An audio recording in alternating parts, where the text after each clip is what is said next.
Hi guys, today I'm taking to you Barsana, Radhaji's place where Radhaji born. So let me explain my journey, how we started and how we reached there. भैया दूज पे मेरी ननद घर आए हुए थे तो उनका मन था कि इस बार हम बरसाना में जाकर भैया दूज सेलिब्रेट करते हैं। तो हमने भी बिना सोचे समझे शाम को पैकिंग करी एंड घर से गाड़ी लेकर निकल पड़े। थोड़ी दूर आगे जाकर फ्रेश अप होने के लिए हमने किसी रेस्टोरेंट पे गाड़ी रोकी और सोचा कि होटल्स वगैरह बुक कर लेते हैं क्योंकि नाइट स्टे तो हमें वहीं पे करना है। तो जैसे हम होटल बुक करने लगे तो सारे होटल्स जो थे वो भरे हुए आ रहे थे। तो फिर मैंने अपनी 2-3 फ्रेंड से कांटेक्ट करा तो उन्होंने भी यही बताया कि काफ़ी भीड़ होगी वहाँ पर। तो हम अपना प्लान चेंज कर रहे थे कि हम पहले खाटू श्याम से आते हैं और आते समय ना हम बरसाना आएंगे, लेकिन अंदर से मन तो बरसाना जाने का ही था। तो फिर किसी फ्रेंड के कांटेक्ट से वहाँ के किसी लोकल रेजिडेंट का ना हमें कांटेक्ट नंबर मिल गया और उन्होंने अपने घर पे हमें बुला लिया। तो फाइनली हमने डिसाइड कर लिया कि हम बरसाना के लिए ही निकल रहे हैं, जो भी होगा आगे देखा जाएगा। तो हम बरसाना के लिए निकल पड़े थे।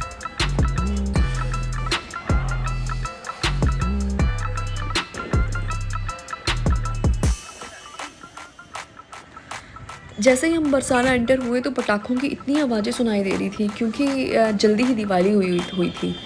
और नाइट में ना जो टेंपल व्यू था इतना प्यारा लग रहा था, लाइट्स इतनी चमक रही थी और 9:30 बजे का टाइम हो रहा था और भीड़ इस समय थोड़ी ना कम हो गई थी। तो लास्ट टाइम हम ना मथुरा वृंदावन समर वेकेशंस में आए थे और समर वेकेशंस में इतना बुरा हाल था, इतनी ज़्यादा भीड़ थी कि हमने 1-2 किलोमीटर पीछे अपनी गाड़ी पार्क करी थी और हम पैदल चलकर आए थे।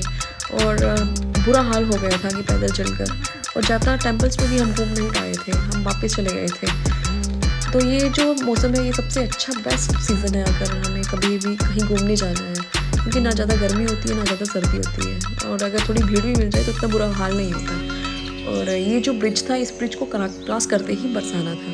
तो जैसे ही ब्रिज क्रॉस करा तो वो सामने से टेंपल दिखाई दे रहा था। ये जो टेंपल था थोड़ी ना हाइट में था। हम भी बरसाना पहली बार ही आए थे, पहले कभी बरसाना में विज़िट नहीं किया था। मथुरा वृंदावन तो काफ़ी बार आए थे लेकिन यहाँ पे पहली बार ही आए थे। तो ये जो आगे पीछे से दिख रही थी ये सारी लोकल मार्केट थी बरसाना के टेंपल के पास की।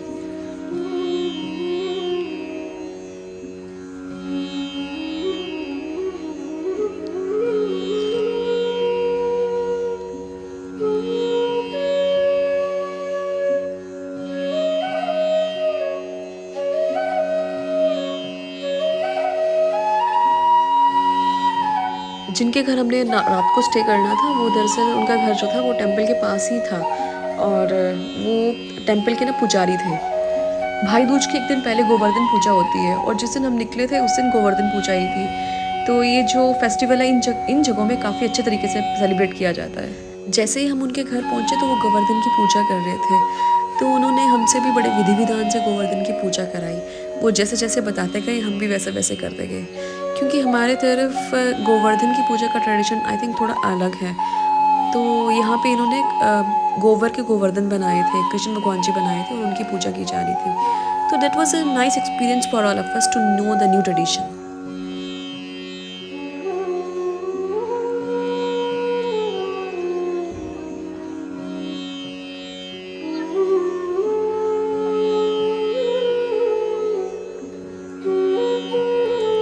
यहाँ पे डिस्कशन चल रही थी कि सुबह कितने बजे उठे और कितने बजे हम दर्शन करने के लिए जाएं, क्योंकि जो टेंपल था वो बता रहे थे कि 5:15 बजे तक खुलता है। तो हमें उसके पहले 5:15 से पहले हमें उठकर नहा धोकर रेडी होना था। तो वही डिस्कशन यहाँ पे चल रही थी। तो बच्चे भी यहाँ पे मज़ा ले रहे थे पटाखे का, तो हम भी बच्चों के साथ इन्वॉल्व हो गए और हम भी पटाखे वगैरह चलाने लग पड़े थे।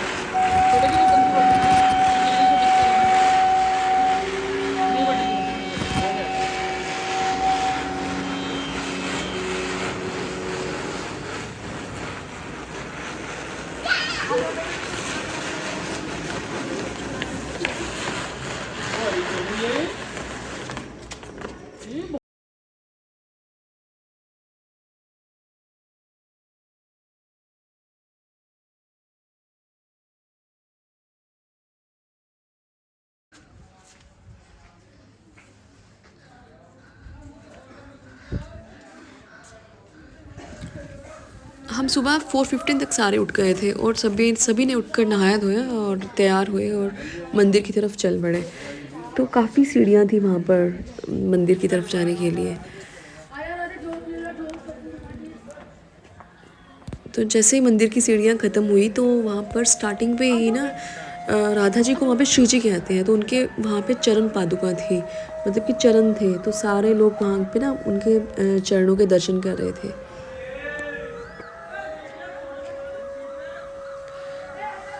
चरणों को प्रणाम करने के बाद हम टेंपल की तरफ आगे बढ़े। तो ये टेंपल दूर से ऐसा लग रहा था कि जैसे प्राचीन जो राजा थे उनके जैसे महल थे वैसा ही टेंपल लग रहा था।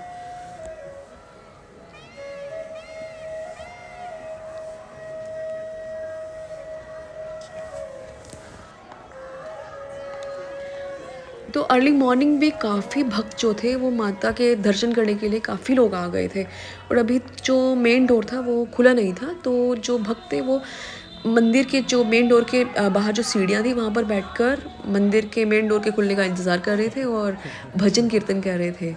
तो बहुत ही मतलब कि अच्छा लग रहा था सुबह-सुबह भजन कीर्तन, and I was capturing the view in my camera because the view was looking very charming, क्योंकि मंदिर जो था वो थोड़ी हाइट पे था, और जो आगे पीछे का जो व्यू ऐसा लग रहा था कि जैसे मतलब कि तारे चमक रहे हों।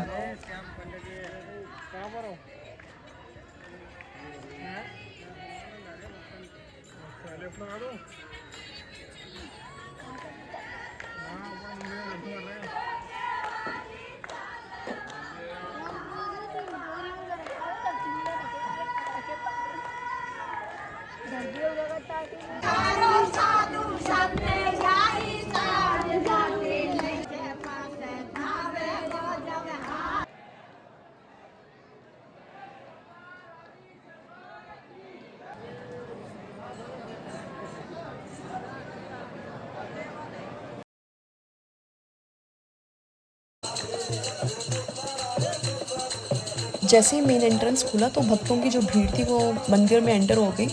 तो अभी जो मेन कर्टन था जहाँ भगवान जी के आगे वो अभी बंद ही था। तो कुछ लोग राधे राधे गा रहे थे और कुछ भक्तों की जो मंडली थी वो कीर्तन कर रही थी।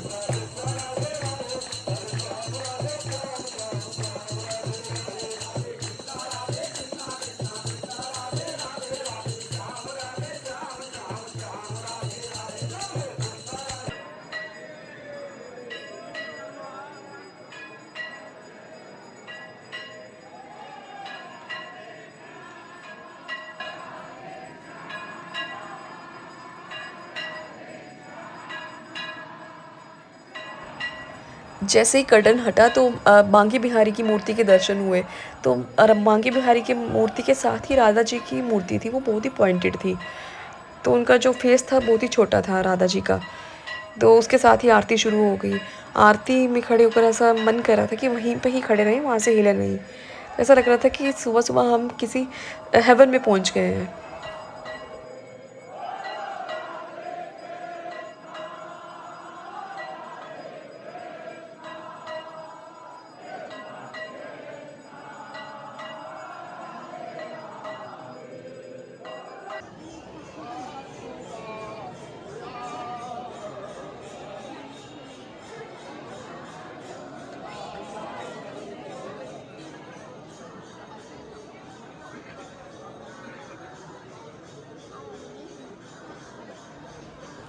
आरती ख़त्म होने के बाद हम थोड़े साइड पे हो गए थे, क्योंकि हम जिनके साथ गए थे तो उन्होंने कहा था कि हम थोड़ी भीड़ कम होने दो, हम अच्छे से दर्शन करेंगे। तो मैं आगे पीछे का व्यू कैप्चर करने लग पड़ी दोबारा।